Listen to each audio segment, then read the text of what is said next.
এই মারামারি না বাধা দিয়ে তো ভুল হয়েছে। আর ঘড়িটা নতুন মনে হইল, মারামারি লাগাই দিলে তো ঘড়িটা নিয়ে নিতে পারতাম, অসুবিধা নাই। ঘড়ি ঘড়ি আর কি।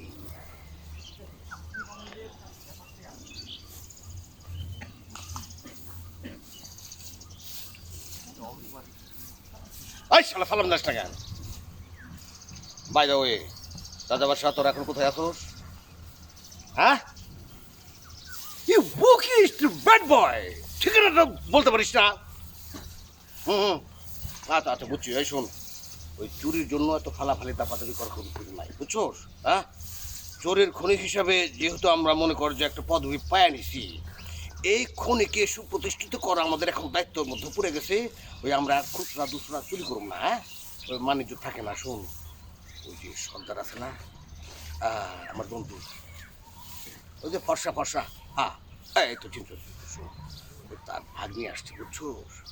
ভাগ্নির জামাই আসছে, তারা কিন্তু প্রচুর বড় লোক। একবার ঢুকতে পারলে মনে কর যে 30-35টা মোবাইল হইব। আবার এক একজনের 5-6টা করে মোবাইল, আবার নাকি হেরা আমগুলোর মতো টিকটক টিকটক করে। আর সোনা দানা এগুলোর কোনো অভাব হবে না, ডলারও থাকার সম্ভাবনা আছে। হ্যাঁ, আচ্ছা, ডলার চুরি করে ভাঙা নেই, টাকা হয়ে যাবে। আচ্ছা আচ্ছা, ঠিক আছে ঠিক আছে, যত দ্রুত সম্ভব আমার লোকের দেখা কর। হুম হুম হুম, সালাম দে শালা। ওয়ালাইকুম আসসালাম।